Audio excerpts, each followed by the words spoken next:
Oi, galera, boa noite, tudo bem com vocês? Eu sou a professora Gleice e eu trabalho no projeto Educação. E hoje a gente tem uma proposta de fazer uma live, né, com a correção de questões de vestibular. Hoje eu dei mais enfoque aqui para as questões do Enem. Então, quem não conhece a gente, tem a nossa página passando aqui embaixo, ó. Tem a nossa página no Facebook e tem a nossa página no Instagram. Então, dá uma joinha já no vídeo, segue a gente nas nossas redes, que nós vamos começar as correções, ok? Aqui a gente vai começar com o espaço agrário rural. Dentro das questões do Enem, né, das temáticas do Enem, eu trouxe algumas que são muito importantes e que sempre estão caindo. Então, um primeiro bloco aqui, né, um primeiro tema que a gente vai trabalhar é o espaço rural. Então, vamos lá? Enem 2018. A agricultura ecológica e a produção orgânica de alimentos estão ganhando relevância em diferentes partes do mundo. No campo brasileiro também acontece o mesmo. Impulsionando especialmente pela expansão da demanda de alimentos saudáveis, o setor cresce a cada ano, embora permaneça relativamente marginalizado na agenda de prioridades da política agrícola praticada no país. Aí aqui nós temos, né, aonde foi tirado esse trecho. Que tipo de intervenção do poder público no espaço rural é capaz de reduzir a marginalização produtiva apresentada no texto? Então vamos lá, as alternativas, né? Letra A, subsidiar os cultivos de base familiar. B, favorecer as práticas de fertilização química. C, restringir o emprego de maquinários modernos. D, controlar a expansão dos sistemas de irrigação. E, regulamentar o uso de sementes selecionadas. Aí, para você que quer pensar sobre a questão, a gente dá aquele tempinho para você poder, né, dar pausa na tela para poder pensar. Mas aqui a gente já vai, né, para a resposta. Aqui, gente, a resposta vai ser subsidiar os cultivos de base familiar. Porque aqui a questão está falando realmente dessa diferença que a gente encontra na agricultura ecológica em diversas partes do mundo. E como sabemos, no Brasil, a agricultura que é regida, né, é o agronegócio, que é do latifúndio, é da grande produção de grãos, de soja, principalmente, para exportação. Então, uma das medidas nacionais para que haja essa produção orgânica e haja uma política agroecológica a nível do Brasil, seria necessário que políticas públicas vindas do governo viessem para subsidiar os cultivos de base familiar. Assim, a gente vai fortalecer essa agricultura familiar, que é a agricultura que nos alimenta, que bota arroz, feijão no nosso prato. Então, quando o governo ele vem com esses incentivos, que podem ser incentivos fiscais ou leis que garantam a permanência dessa agricultura, então é benéfico tanto para a gente, como consumidor, né, quanto para eles, que assim faz girar a economia. Então, a alternativa correta aqui é subsidiar os cultivos de base familiar.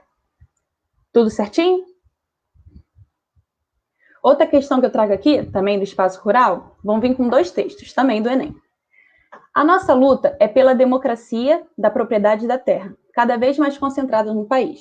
Cerca de 1% de todos os proprietários controlam 46% das terras.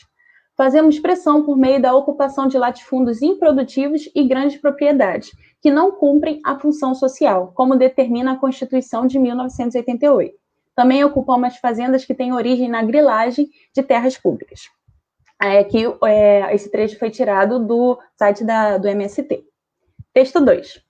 O pequeno proprietário rural é igual ao pequeno proprietário da loja. Quanto menor o negócio, mais difícil de manter, pois tem que ser o produto e os encargos são difíceis de arcar. Sou a favor de propriedades produtivas e sustentáveis e gerem empregos. Apoiar uma empresa produtiva que gera emprego é muito mais barato e gera muito mais do que apoiar a reforma agrária. Aí aqui é uma parte de uma entrevista, né, retirada do Observatório Político. Nos fragmentos dos textos, os posicionamentos em relação à reforma agrária opõem-se. Isso acontece porque os autores associam a reforma agrária, respectivamente, aí letra A, redução do inchaço urbano e a crítica ao minifúndio camponês. B, ampliação da renda nacional e a propriedade ao mercado externo. C, contenção da mecanização agrícola e combate ao êxodo rural. D, privatização de empresas estatais e ao estímulo ao crescimento econômico? E, correção de distorções históricas e o prejuízo ao agronegócio. Qual que vocês acham que é a correta? Aqui, a correta vai ser a letra E. Por quê? Porque aqui a gente tem dois pontos de vista completamente diferentes. Enquanto no texto A ele está apoiando a reforma agrária e dizendo que ali ela está baseada, né, ela só é realizada, esse tipo de ocupação, porque está na Constituição, a partir do momento que uma terra não faz sua função social, ela pode ser ocupada. Então, ela não está fazendo a sua função social, então pessoas podem ocupar para produzir. Já no texto 2, ele está sendo favorável ao agronegócio, ao produtor. Então, aqui a gente já tem essa diferença, né? Essa oposição de ideias. Então, a letra C é a mais correta, pois o texto número 1 vai estar relacionado a uma correção das distorções históricas que ocorrem no Brasil, desde a época dos portugueses, né, com essa concentração de terras na mão de poucos e muitos com poucas terras. E já o texto 2 está falando do prejuízo ao agronegócio, porque se você faz a reforma agrária, muitos vão ter esse acesso. Agora, quando tem-se esse produtor, eles entendem que esse produtor vai gerar dinheiro, vai gerar empregos, vai movimentar a economia. Mas aí são visões diferentes sobre um assunto. Tudo certinho? Não esqueçam de dar um like nesse vídeo, tá? Compartilhar e recomendar para os seus amigos. Outro tema importante e muito recorrente do Enem é o tema população. E vamos para uma questão de população. Os países industriais adotaram uma concentração diferente das relações familiares e do lugar da fecundidade na vida familiar e social. A preocupação de garantir uma transmissão integral das vantagens econômicas e sociais adquiridas tem como resultado uma ação voluntária de limitação do número de nascimentos, aqui retirado do panorama do mundo atual. Em meados do século XX, o fenômeno social descrito contribuiu para o processo europeu de, letra A, estabilização da pirâmide etária, B, conclusão da transição demográfica, C, contenção da entrada de imigrantes, D, elevação do crescimento vegetativo e E, formação de espaços superpovoados. Aqui, a nossa resposta correta vai ser a letra B, que é a conclusão da transição demográfica. Quando a gente olha a transição demográfica, a gente passa por 3 fases. Uma onde a natalidade é muito alta e a mortalidade também é muito alta.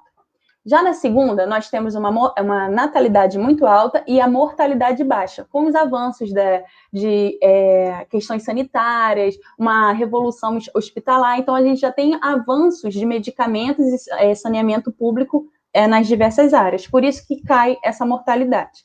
E já no terceiro momento, a gente tem a natalidade caindo e a mortalidade também muito baixa. Então, quando a gente pensa a Europa já está nessa terceira fase. Ela já, na verdade, já concluiu essa transição, onde há uma queda no número de nascimentos, porque lá o custo de vida é muito alto, lá o nível de educação é muito alto. Então, as mulheres também entrando não, né, que elas já estão há bastante tempo no mercado de trabalho, são alguns fatores que levam a essa queda de número de nascimentos. Então, a Europa, hoje, ela passa, na verdade, por um crescimento negativo, que não está nascendo tantas pessoas assim, então está com crescimento vegetativo negativo. Então, por isso que é a nossa letra B, conclusão da transição demográfica, que é justamente essa limitação ou quase zero de taxa de nascimento. Tudo certinho? Então, vamos para mais uma de população. Todas aqui voltadas para o Enem, tá? A população brasileira cresceu 0,9%, segundo dados do Instituto Brasileiro de Geografia e Estatística, o IBGE. Neste ano, o Brasil tem 201,03 milhões, ou seja, 1,79 milhão a mais do que o ano passado. O crescimento é menor do que é observado em 2011 e 2012, que havia sido de 0,93%. Segundo o pesquisador do IBGE, Gabriel Borges, a tendência é que o ritmo do crescimento da população caia até 2042, ano em que a população brasileira para de crescer. a população vai crescendo cada vez menos, até 2042, quando começa a diminuir, disse ele. Aí aqui o trecho onde foi retirado essa informação. Uma possível consequência direta da progressiva diminuição do crescimento populacional do Brasil nos próximos anos é, letra A, a redução do número de mortes, letra B, o envelhecimento populacional, letra C, a ampliação da população economicamente ativa, letra D, o controle das migrações internas, ou letra E, o fim do inchaço habitacional nas metrópoles.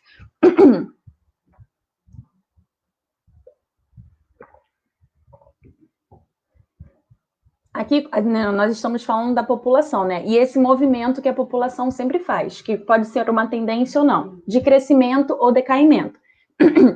Além desse movimento, né, de muitos nascimentos ou poucos nascimentos, também a gente tem que olhar para a idade da nossa população. Se é uma população muito nova, se é uma população muito velha, se é uma população mais de jovens, que aí já estão no mercado de trabalho. Então, aqui, a gente tem que pensar a consequência direta da progressiva diminuição do crescimento populacional. E, para a gente fazer essa relação, a gente tem que entender que essa diminuição vai levar um envelhecimento populacional. Por quê? Porque como a gente está decaindo, né, como esse crescimento vai diminuindo, não tem tantos nascidos. Então, não tem essa nova mão de obra, ela não vai vir para dar suporte para que esses jovens, né, que estão na base não, né, no meio da pirâmide, envelheçam. E como não há o crescimento, né, não há o nascimento de jovens, e essa faixa etária que vai se tornar velha, ela vai conseguir adquirir ou obter melhores condições de vida, mais longevidade, acesso ao sistema de saúde públicos. Então, ocorre então esse envelhecimento populacional, que a diminuição ela vai estar relacionada ao envelhecimento populacional. Tudo certo?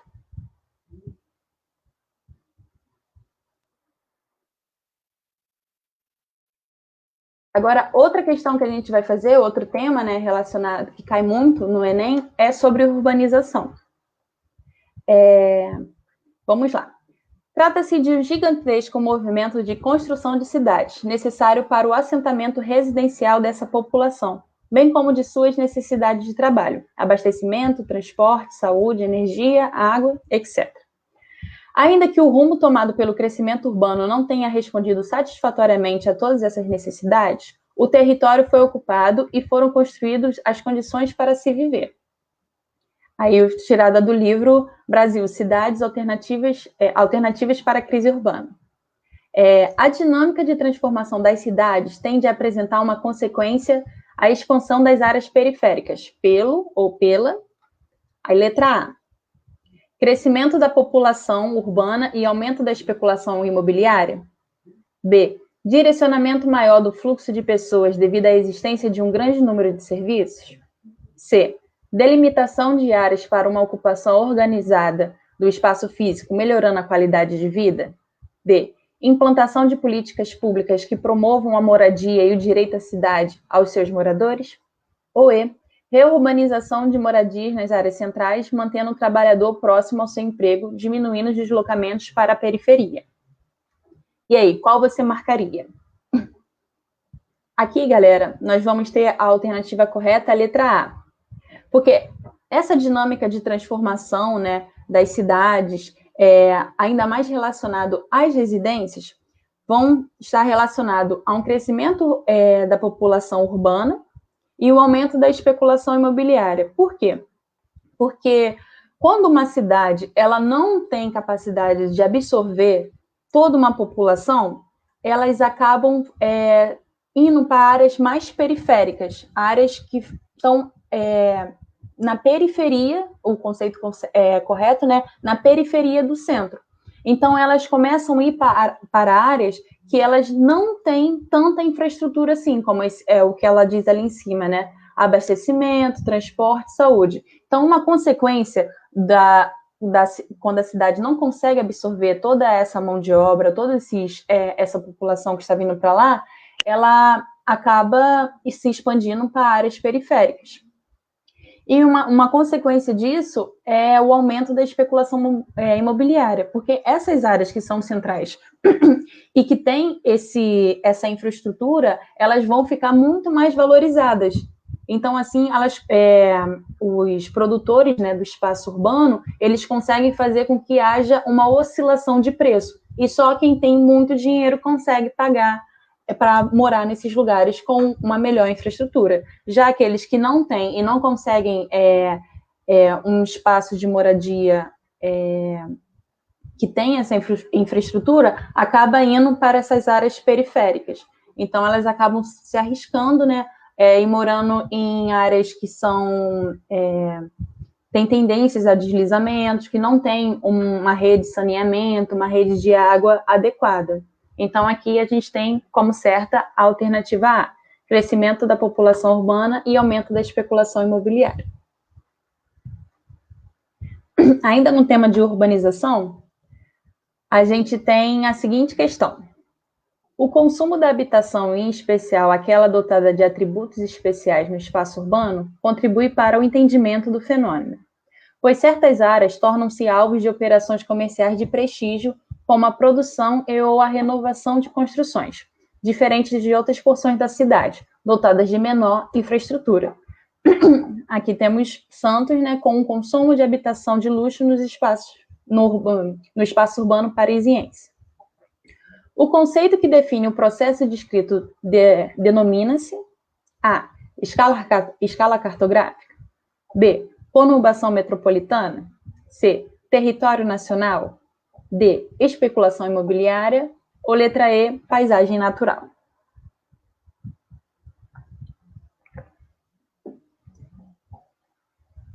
Aqui, ó, se vocês prestarem bem atenção, na pergunta, está falando do consumo da habitação, em especial aquelas dotadas de atributos especiais. Aí conversa muito com a questão anterior que eu falei com vocês. Quais são esses atributos especiais? Abastecimento, água, transporte, a infraestrutura como um todo. Então, como a gente está falando aqui de áreas de habitação em que tem essa infraestrutura e que vai atender diferentes porções na sociedade, não vai ser algo contínuo, é algo para todos, a gente sim está falando da especulação imobiliária. Então, é aquilo, né? Que esses produtores, que pode ser o Estado, quando eles fazem conjuntos de habitação, os detentores da terra, aquele grupo que ele compra aquela terra. Quantas vezes você, andando pela cidade, já viu alguns terrenos, meio que terrenos baldios, ou até mesmo prédios, que não tem ninguém morando, que está todo pichado, está todo destruído? É porque eles estão esperando aquele local ali, aquele espaço, ao redor daquele espaço se valorizar, porque assim ele consegue lucrar mais com isso. E isso tudo é gerado por causa da especulação imobiliária, que está muito relacionada com as questões da infraestrutura, questão de segurança também, muitas vezes. Então, toda a questão aqui, ela conversa, ela faz o diálogo com o conceito de especulação imobiliária. Certinho? Não esqueça de deixar seu like, hein? Outro tema também, que a gente vai trabalhar aqui, é a globalização. Não acho que seja possível identificar a globalização apenas com a criação de uma economia global, embora esta seja seu ponto focal e suas características mais óbvias. Precisamos olhar além da economia. Antes de tudo, a globalização depende da eliminação de obstáculos técnicos, não de obstáculos econômicos. Isso tornou-se possível organizar a produção, e não apenas o comércio em escala internacional. Aqui temos um texto do Hobsbawm, O Novo Século, entrevista a Antônio Pólio. Um fator essencial para a organização da produção na conjuntura destacada no texto é a criação de uniões aduaneiras. B. Difusões de padrões culturais. C. Melhoria na infraestrutura de transporte. D. Supressão de barreiras para comercialização. Ou E. Organização de regras nas relações internacionais. Aqui, a nossa alternativa correta é a letra C. Melhoria na infraestrutura de transporte. A globalização, gente, ela ocorre, né? Tem muitos autores que vão fazer marcos na história para dizer que a globalização começa. Muitos falam que a globalização começa com as trocas que ocorriam de mercadorias lá na época da coroa portuguesa, com a Índia para as Índias, para comercialização, né, de temperos, de tecidos e tudo mais.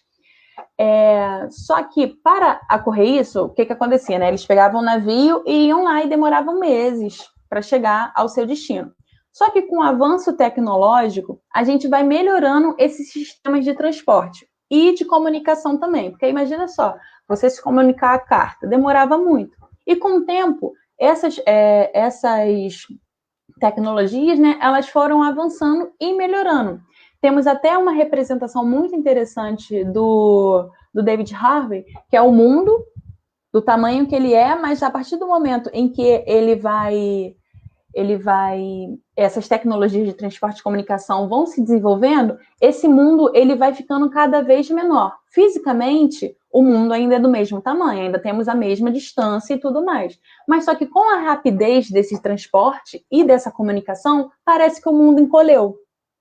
Então, o fato essencial para a organização da produção na conjuntura destacada no texto é a melhoria da infraestrutura dos transportes, porque assim, com os transportes mais desenvolvidos e melhores, a gente consegue fazer troca com o mundo todo. Não é mais necessário em que a produção esteja uma próxima da outra, que era algo que acontecia muito antigamente. Hoje em dia, com esse avanço, melhorias em estradas, melhoria em comunicação, porque antes a gente tinha carta, aí a gente foi para o telefone a fio, depois a gente foi para o telefone sem fio, hoje a gente já está falando em 5G, que é algo já que eu sinceramente acho muito difícil, né? Mas a internet está avançando cada vez mais, então é possível. Eu aqui, no Rio de Janeiro, né, tá dando aula, por exemplo, para um cara lá na Turquia. Se ele falar português e estiver interessado em uma aula de geografia, ele pode estar assistindo lá sem problema nenhum. Essa é a grande maravilha, né, dos desenvolvimentos tecnológicos. Mesmo com uma pandemia, a gente conseguiu, né, através da internet e com os meios tecnológicos, aqui meu computadorzinho, eu estar dando aula para vocês de um ponto e vocês estarem recebendo eles em outra parte do mundo ou em outro canto da cidade do Rio de Janeiro, ou do Brasil, né? Bem-vindo a todos aí que estão chegando. Então, a nossa resposta correta é melhoria na infraestrutura de transporte. Outra questão de globalização. No final do século XX, e em razão dos avanços da ciência, produziu-se um sistema presidido pelas técnicas da informação, que passaram a exercer um papel de elo entre as demais, unindo-as e assegurando ao novo sistema uma presença planetária. O mercado que utiliza esse sistema de técnicas avançadas resulta nessa globalização perversa. E aqui é o nosso querido geógrafo Milton Santos, né, por uma outra globalização. Uma consequência para o setor produtivo e outra para o mundo do trabalho, advinda das transformações citadas no texto, estão presentes, respectivamente, em A. Eliminação da vantagem locacionais e ampliação da legislação laboral. B. Limitação dos fluxos logísticos e fortalecimento de associações sindicais. C. Diminuição dos investimentos industriais e desvalorização dos postos qualificados. D. Concentração das áreas manufatureiras e redução da jornada semanal. Ou E. Automatização dos processos fabris e aumento dos níveis de desemprego. Qual vocês marcariam?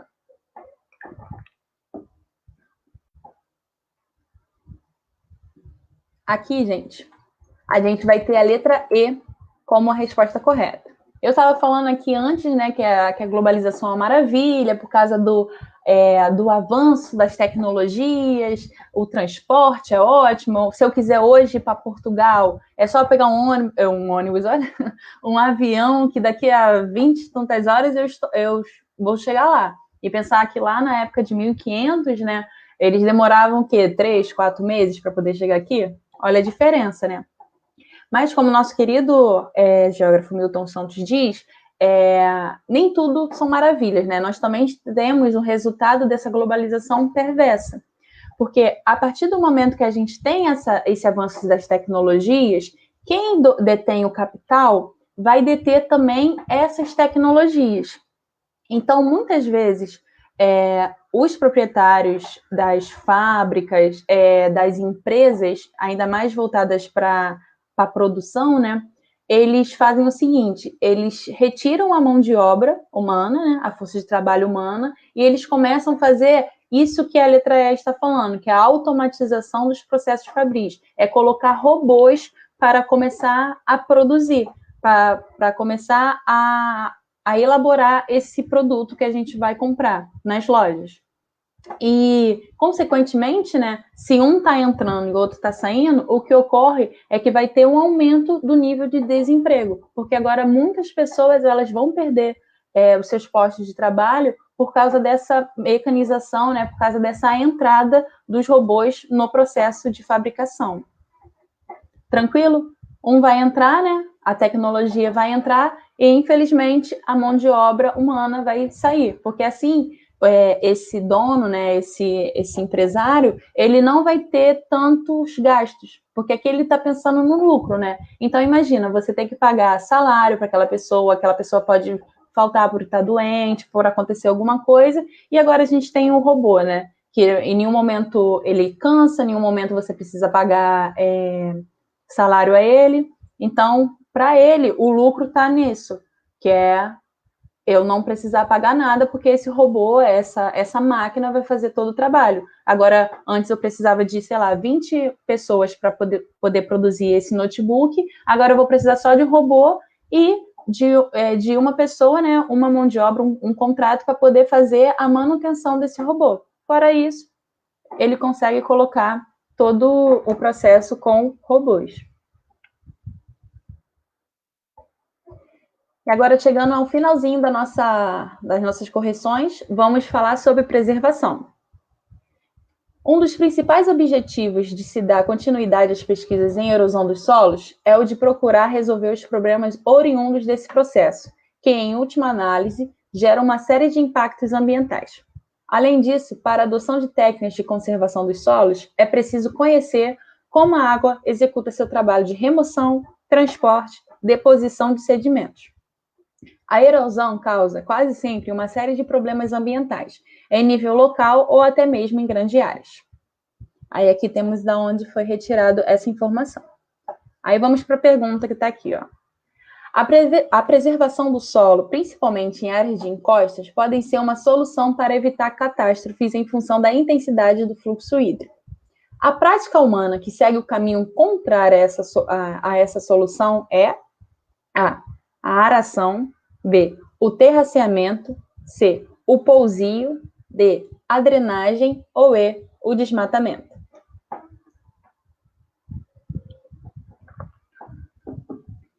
Aqui vamos ter como gabarito a letra E, o desmatamento.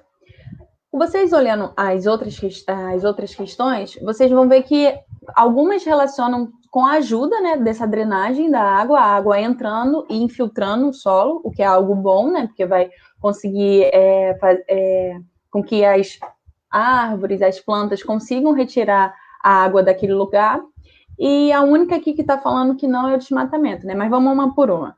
A aração, na verdade, é você arar, é quando você ara a terra, é quando você, de uma maneira bem simples, é quando você vai revolvendo a terra, você vai deixando ela solta, porque se ela ficar muito compactada, ela não é boa para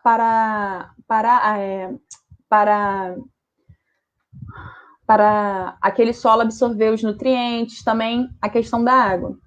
B, o terraceamento é como se você estivesse fazendo escadas nesse terreno que normalmente ele é íngreme. Então, uma forma de você conseguir segurar isso é você fazendo tipo como se fosse escadas.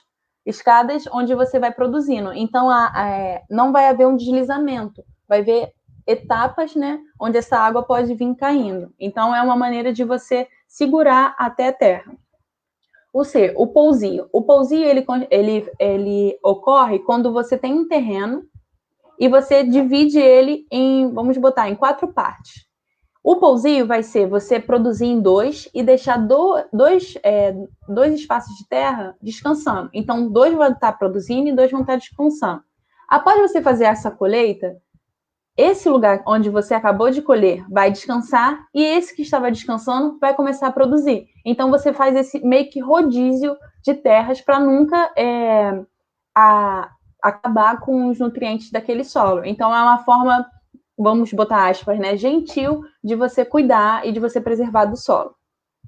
O D, a drenagem, é justamente você conseguir fazer com que essa água, né, ela infiltre. E o único que vai na contramão dessa prática, né, é o desmatamento, porque a partir do momento que você retira aquela árvore, aquele espaço verde, você está justamente tirando essa possibilidade do solo infiltrar. Então, quando você tira essa parte do solo de infiltrar, a água começa a escavar aquela área. E isso, se for um terreno íngreme, vai acabar ocasionando o deslizamento. Tudo certinho? Tranquilinho? E agora a nossa última questão sobre preservação. A possível escassez de água é uma das maiores preocupações da atualidade, considerada por alguns especialistas como o desafio maior do novo século. No entanto, tão importante quanto aumentar a oferta é investir na preservação de qualidade e no reaproveitamento da água de que dispomos hoje. Me perdi aqui. Achei já. Vou fazer de novo, tá, gente? Que achei que ficou ruim. A possível escassez de água é uma das maiores preocupações da atualidade, considerando por alguns especialistas como o desafio maior do novo século. No entanto, tão importante quanto aumentar a oferta é investir na preservação da qualidade e no aproveitamento da água que dispomos hoje.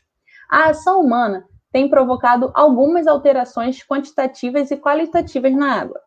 Quais são elas? Número 1. Contaminações de lençóis freáticos.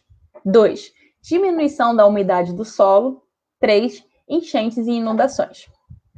Pode-se afirmar que as principais ações humanas associadas a alterações 1, 2 e 3 são, respectivamente, a. Uso de fertilizantes e aterros sanitários, lançamento de gases poluentes, canalização de córregos e rios. B. Lançamento de gases poluentes, lançamento de lixo nas ruas, construção de aterros sanitários. C. Uso de fertilizantes e aterros sanitários, desmatamento, impermeabilização do solo urbano. D. Lançamento de lixo nas ruas, uso de fertilizantes, construção de terrenos sanitários. E. Construção de barragens, uso de fertilizantes e construção de aterros sanitários. Qual vocês marcariam nessa? Aqui, a nossa alternativa certa, que vai dialogar com essas ações humanas, vai ser a letra C. Uso de fertilizantes e aterros sanitários, que quando você usa o fertilizante, você pode pulverizá-lo ou jogar diretamente nas plantas.